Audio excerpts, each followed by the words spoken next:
Assalamualaikum warahmatullahi wabarakatuh. Kami dari Program Studi Pendidikan Guru Madrasah Ibtidaiyah, Fakultas Tarbiyah dan Ilmu Keguruan, Institut Agama Islam Muhammadiyah Sinjai.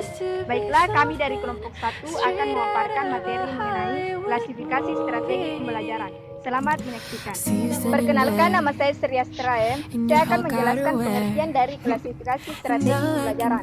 Klasifikasi strategi pembelajaran adalah pengelompokan strategi pembelajaran berdasarkan segi-segi yang sejenis yang terdapat dalam setiap strategi pembelajaran. Strategi pembelajaran dapat diklasifikasikan menjadi 5. Yang pertama, strategi pembelajaran langsung. Yang kedua, strategi pembelajaran tak langsung. Yang ketiga, strategi pembelajaran interaktif. Yang keempat, strategi pembelajaran mandiri. Dan yang kelima, strategi melalui pengalaman.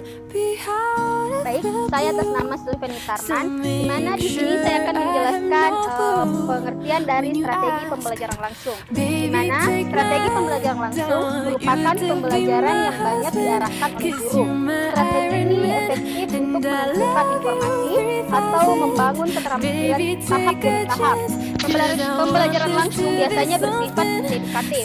Kelebihan strategi ini adalah mudah untuk dicerna dan digunakan. Sedangkan kelemahannya adalah utamanya dalam menggabungkan kemampuan, proses-proses dan sikap yang diperlukan untuk pemikiran kritis dan hubungan interpersonal serta belajar kelompok agar peserta didik dapat mengembangkan sikap dan pemikiran kritis.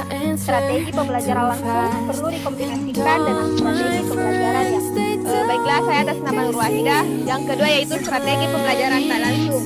Strategi pembelajaran tak langsung sering disebut inquiry, indukatif, pemecahan masalah, pengambilan keputusan dan penemuan. Berlawanan dengan pembelajaran strategi yang langsung, pembelajaran tak langsung umumnya berpusat pada peserta didik.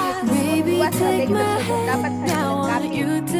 Peranan guru bergeser dari seorang penceramah menjadi fasilitator. Guru mengelola lingkungan belajar dan memberikan kesempatan peserta didik terlibat. Kelebihan dari strategi ini antara lain: A. Mendorong ketertarikan dan keinginan peserta didik. B. Menciptakan alternatif dan menyelesaikan masalah.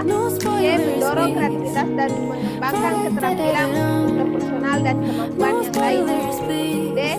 Pemahaman yang lebih baik. E. Mengekspresikan pemahaman. Sedangkan kekurangan dari pembelajaran ini adalah memerlukan waktu panjang. Autokom sulit diprediksi. Strategi pembelajaran ini juga tidak cocok apabila peserta didik perlu mengingat materi dengan cepat. Baik, saya atas nama Rizka Damayanti. Yang ketiga yaitu strategi pembelajaran interaktif. Pembelajaran interaktif menekankan pada diskusi dan sharing di antara peserta didik. Diskusi dan sharing memberi kesempatan ke peserta didik untuk bereaksi terhadap gagasan, pengalaman, pendekatan, dan pengetahuan guru atau temannya, dan untuk membangun cara alternatif untuk berpikir dan merasakan.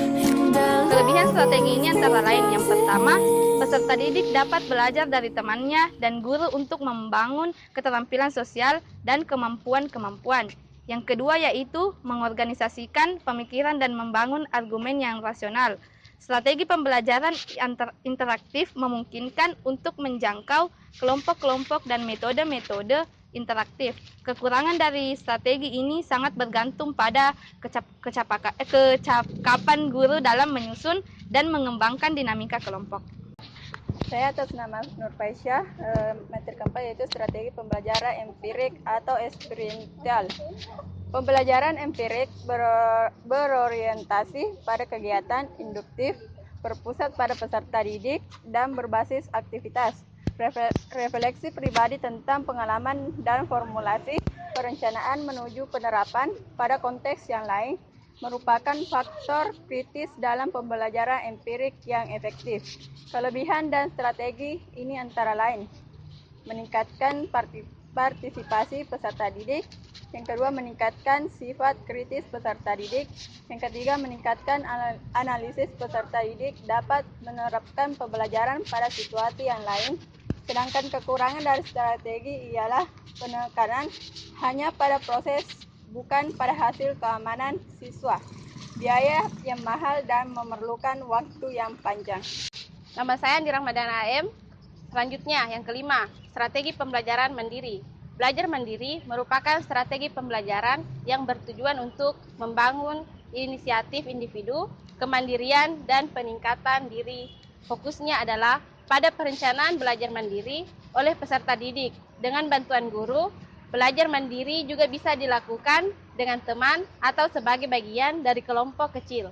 Kelebihan dari pembelajaran ini adalah membentuk peserta didik yang mandiri dan bertanggung jawab, sedangkan kekurangannya adalah peserta ini belum dewasa, sehingga sulit menggunakan pembelajaran mandiri. Nama saya Fitrawati. Selanjutnya komponen strategi pembelajaran. Yang pertama, tujuan. Tujuan merupakan dasar yang dijadikan landasan untuk menentukan strategi, materi, media, dan evaluasi pembelajaran. Untuk itu, dalam strategi pembelajaran, penentuan tujuan merupakan komponen yang pertama kali harus dipilih oleh seorang guru karena tujuan pembelajaran merupakan target yang ingin dicapai dalam kegiatan pembelajaran. Yang kedua, bahan pelajaran. Bahan pelajaran merupakan medium untuk mencapai tujuan pembelajaran yang merupakan materi yang tersusun secara sistematis dan dinamis sesuai dengan arah tujuan dan perkembangan kemajuan ilmu pengetahuan dan tuntutan masyarakat. Nama saya Rizky Oli Ramadhani. Yang ketiga yaitu kegiatan pembelajaran. Agar tujuan pembelajaran dapat dicapai secara optimal, maka dalam menentukan strategi pembelajaran perlu dirumuskan komponen kegiatan pembelajaran yang sesuai dengan standar proses pembelajaran. Kemudian yang keempat yaitu metode. Metode adalah salah satu cara yang dipergunakan untuk mencapai tujuan pembelajaran yang telah ditetapkan. Penentuan metode yang akan digunakan oleh guru dalam proses pembelajaran akan sangat menentukan berhasil atau tidaknya pembelajaran yang berlangsung. Kemudian yang kelima, alat. Alat yang dipergunakan dalam pembelajaran merupakan segala sesuatu yang dapat dipergunakan dalam rangka mencapai tujuan pembelajaran. Dalam proses pembelajaran, alat memiliki fungsi sebagai pelengkap untuk mencapai tujuan. Alat dapat dibedakan menjadi dua, yaitu alat verbal dan alat bantu nonverbal. Perkenalkan, nama saya Mutmainah. Ya baik, langsung saja. 6.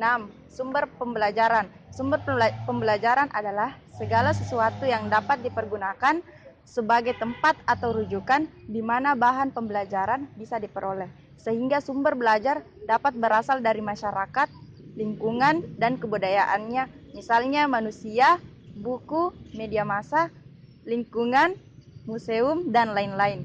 7. Evaluasi. Komponen evaluasi merupakan komponen yang berfungsi untuk mengetahui apakah tujuan yang telah ditetapkan telah tercapai atau belum, juga bisa berfungsi sebagai umpan balik untuk perbaikan strategi yang telah ditetapkan. Kedua fungsi evaluasi tersebut merupakan evaluasi sebagai fungsi sumatif dan formatif. Saya atas nama Ninwandari akan membahas kesimpulan. Klasifikasi strategi pembelajaran adalah pengelompokan strategi pembelajaran berdasarkan segi-segi yang sejenis dan terdapat dalam setiap strategi pembelajaran. Macam-macam komponen strategi pembelajaran. 1. Tujuan. 2. Bahan pelajaran. 3. Kegiatan pembelajaran. 4. Metode. 5. Alat. 6. Sumber pelajaran. 7. Evaluasi. Jadi itulah pembahasan materi mengenai klasifikasi strategi pembelajaran. Billahi fisabilil haq, wastabiqul khairat. Wassalamualaikum warahmatullahi wabarakatuh.